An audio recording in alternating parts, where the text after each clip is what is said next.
In the studio with us is Alexandru Hudisteanu. He's a military and diplomatic analyst. Thank you very much indeed for being with us. So we understand that there are negotiations going on, but there are low-level negotiations despite the fact that Jared Kushner and Steve Witkoff are here. They seem to be working on two different levels at the moment. But I do want to ask you about the kind of actions that we've seen, particularly from Iran, over the last few days. Iran is determined that it is adhering to the lettering, the wording of the Memorandum of Understanding that was signed. But how much of a problem are we facing at the moment, or the negotiators facing at the moment, as a result of the nature of the language that was used in the MoU? There was an argument that I saw that it was deliberately vague in order to be able to get it passed.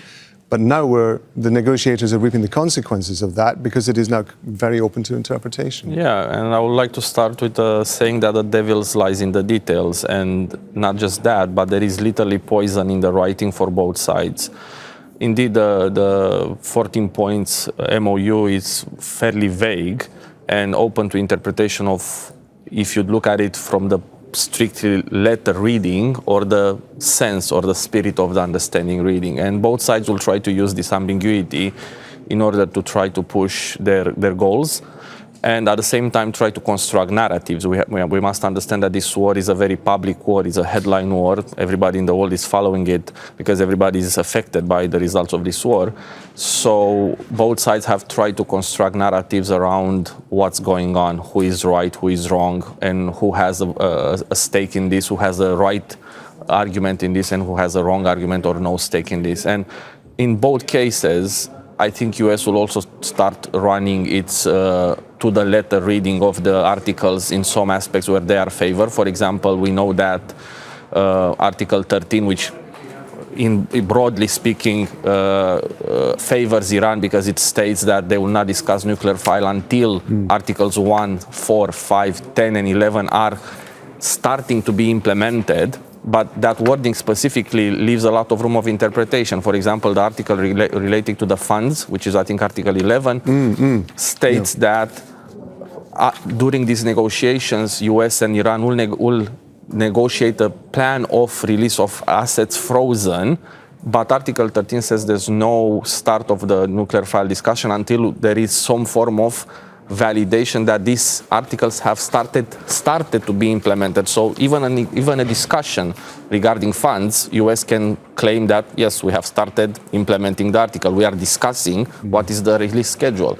So you cannot counter-argue that very easily because the writing is vague and there is poison in the writing. At the same time, we have to understand that this MOU leaves room for an indefinite stance. So we might see a longer period of time than the 60 days because there's a clause there saying upon mutual agreement, the 60 days can continue. That means while Iran in this MOU has focused on trying to get tangible results from US, money, assets, funds, reconstruction, allowance to export oil, US tried to box this playground with a fence that can encompass some form of flexibility. And we see that because these reconstruction funds and the assets unfreezing are actually binded or interpretable to be binded to a negotiation of the nuclear file. So while US gave a yard, it didn't give that yard unilaterally and in surrender. It's more like a conditional yard, which has a very loose condition and subject to interpretation. And it's not just about the wording, isn't it? Because we're seeing activity on the ground in which both sides, but particularly Iran publicly over the last few days, has been attempting to exert its control over the Strait of Hormuz. It says it's doing so in the letter on the its understanding of the Memorandum of Understanding that has been signed. But nevertheless, there are more formal agreements that are going to come up at some point. Is there a suggestion, do you think, that Iran particularly, but perhaps both sides, are actually using that vagueness in order to be able to re-establish the lines of control prior to anything actually being set in stone? I think so, and I think it has to do with the fact that there was so much pressure on both sides. There was internal economic pressure on Iran that pushed Iran into trying to get an agreement which also has some points of victory in it, which are fairly visible, but also US was under a lot of internal political pressure and international pressure, more so than Iran, especially because of the narratives siding a little bit with Iran and Iran doing a better job at, let's say, in quotations, winning hearts and minds of the public. So there was pressure on both sides that pushed them into reaching this particular MoU in order to give a substance to that informal ceasefire that started more or less on April 8th. And we see that the Strait of Hormuz and the maritime security ground is still the battleground between the two parties, and they will still try to push one another in that particular territory.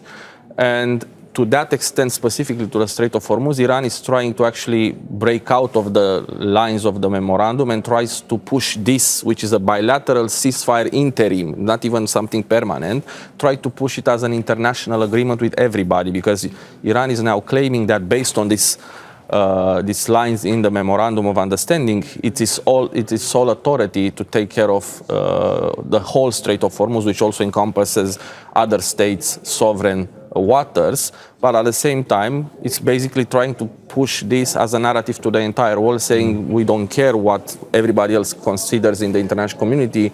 This is a politically accepted deal based on this, and now we will try to administrate it, also bureaucratically, and why not try to extract some money. And yeah, that's what we see now. Alexandru Hudisteanu, military and diplomatic analyst, we appreciate it. Thank you very much indeed. Thank you so much.